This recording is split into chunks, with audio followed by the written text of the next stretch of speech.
Part 5 की शुरुआत में दिखाते हैं नियान को पता चलता है कि शियान ने तो वे ग्रुप 3 साल पहले ज्वाइन किया था और वो कभी ताई सिटी नहीं गया और शियान ने शिन से सगाई करने के 1 महीने बाद ही वे ग्रुप टेक ओवर कर लिया और नया एग्जीक्यूटिव डायरेक्टर बन गया। यहाँ शिन शियान के करीब आने की कोशिश करती है बट वो उसे टाल देता है बहाना बनाकर, तो वो थोड़ा गुस्सा होकर वहाँ से चली जाती है बट शियान को तो कोई फर्क ही नहीं पड़ता। बाद में उसे पता चलता है कि हेड का फोन नियान के हाथ लग चुका है और यहाँ नियान उस हॉस्पिटल के हेड के फोन को ही चेक कर रही होती है और उसके फोन में उसे कुछ बॉक्सेस की फोटो मिलते हैं जो वे ग्रुप के वेयर हाउसेस में पड़े हैं। ये देखकर तो मियान को लगता है कि जरूर हॉस्पिटल के हेड की मौत के पीछे वे ग्रुप का हाथ है, इसलिए वो अगले दिन वे ग्रुप के एक प्रोजेक्ट की मीटिंग अटेंड करने आती है ताकि बहाने से वो वहाँ के वेयर हाउस जाकर कुछ सबूत ढूंढ सके। लेकिन उसे नहीं पता था कि जो मीटिंग वो अटेंड कर रही है उस प्रोजेक्ट का इंचार्ज शियान है, इसलिए वो थोड़ा सरप्राइज होती है। खैर मीटिंग के बाद सब वहाँ से चले जाते हैं। जब मियान भी वहाँ से जाने लगती है तो उसकी पेन गिर जाती है और दोनों ही उस पेन को उठाने जाते हैं लेकिन एक दूसरे की आंखों में खो जाते हैं। खैर जब मियान वहाँ से जाने लगती है तो शियान उससे पूछता है कुछ दिन पहले तक तो तुम मुझसे चिपक रही थी, अब क्या हुआ, अब क्या अवॉइड कर रही हो मुझे? तो वो कहती है मुझे लगता है आप कुछ गलत समझ रहे हैं, हम सिर्फ बिजनेस पार्टनर हैं और कुछ नहीं। तभी वहाँ झाओ आ जाता है उसका सीनियर और नियान से कहता है कि अब हम चले लंच पर? तो वो कहती है हाँ और जाने लगती है। तो शियान कहता है क्या तुम हम दोनों को एक दूसरे से मिलवाओगी नहीं? तो नियान बताती है कि ये हमारे हॉस्पिटल के साइकेट्रिस्ट हैं डॉक्टर झाओ और फिर झाओ को शियान से इंट्रोड्यूस करती है। झाओ तो अच्छे से बात करता है बट शियान उसे भाव नहीं देता और कहता है हम तीनों साथ में लंच करने चल रहे हैं और झाओ से कहता है मुझे किसी चीज में तुम्हारी कंसल्टेशन चाहिए। अब ये तीनों लंच करने तो आ जाते हैं लेकिन शियान के चेहरे पर जेलसी साफ साफ दिख रही थी और जब ऑर्डर देने का टाइम आता है तो दोनों लड़के नियान को एक साथ ही कह देते हैं कि तुम डिसाइड करो, इसलिए अब नियान ऑर्डर करती है। लेकिन माहौल थोड़ा ऑकवर्ड हो गया था। यहाँ शिन को जब पता चलता है कि शियान नियान के साथ लंच पर गया है तो वो गुस्से में आ जाती है। ये झाओ को नियान का ख्याल रखते हुए देख शियान की जेलसी बढ़ती जाती है, इसलिए उसका ध्यान भटकाने के लिए वो उससे पूछता है अगर मुझे भूलने की बीमारी हो जाए तो मैं क्या करूं? तो वो कहता है तुम्हें हॉस्पिटल आके अपना चेकअप करवाना पड़ेगा, तब मैं उस हिसाब से ट्रीटमेंट प्लान लिख कर दूंगा। लंच करने के दौरान मियान को पता चलता है कि शियान को भी केक की तरह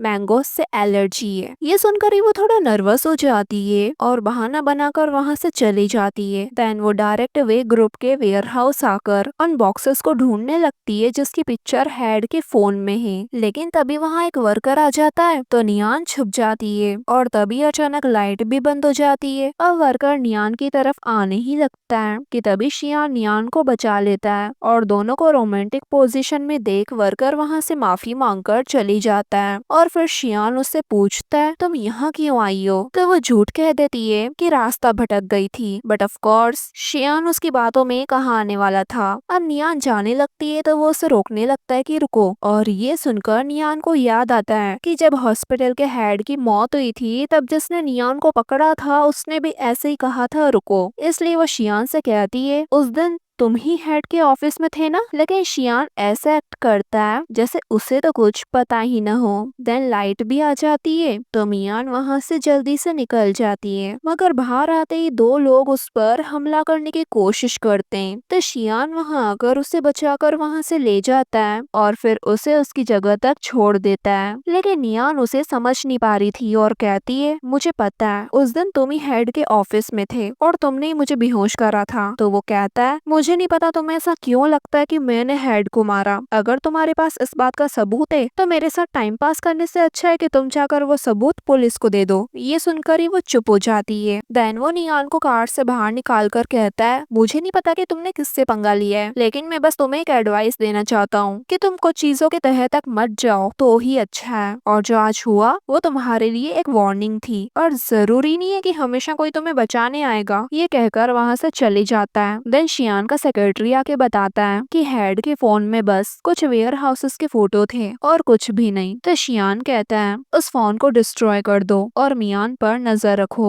देन सेक्रेटरी पूछता है अगर डॉक्टर नियान को आप पर शक हो गया तो शियान कहता है मैं उसे भी खत्म कर दूंगा। अगले सीन में दिखाते हैं कि नियान पर मेडिसिन यानी ड्रग्स चोरी करने का इल्जाम लगता है, क्योंकि जब ड्रग्स को ट्रक में डालकर ले जाया जा रहा था तो उस काम की इंचार्ज नियान थी। नियान कहती है मैंने ऐसा कुछ नहीं करा और बल्कि मैंने सारी शिपमेंट चेक करी थी और उसके बाद नर्स लिन की जिम्मेदारी थी उस ट्रक पर नजर रखना। तो नर्स लिन कहती है हाँ मैं वहाँ मौजूद थी, लेकिन मुझे दवाइयों की चोरी के बारे में कुछ नहीं पता। मैंने बस ट्रक को फॉलो किया एंड दैट्स इट। इसके आगे मुझे कुछ नहीं पता, मैं इसकी जिम्मेदारी नहीं लूंगी। अब नियान का सीनियर तो नियान को सस्पेंड करने लगता है। तो नियान कहती है मुझे बस 3 दिन दीजिए, अगर मैं सच बाहर नहीं ला पाई तो मैं खुद यहाँ से रिजाइन कर दूंगी। यहाँ शिन को दिखाते हैं जो नर्स लिन को काफी पैसे देती है, क्योंकि उसी ने तो नियान को फंसाया था। और यहाँ नियान अपनी दोस्त वेवे के साथ मिलकर हॉस्पिटल के उस दिन के सीसीटीवी फुटेज देख रही होती है जब वो ट्रक दवाइयाँ लेकर निकला था, लेकिन उसमें उनको कुछ नहीं मिलता।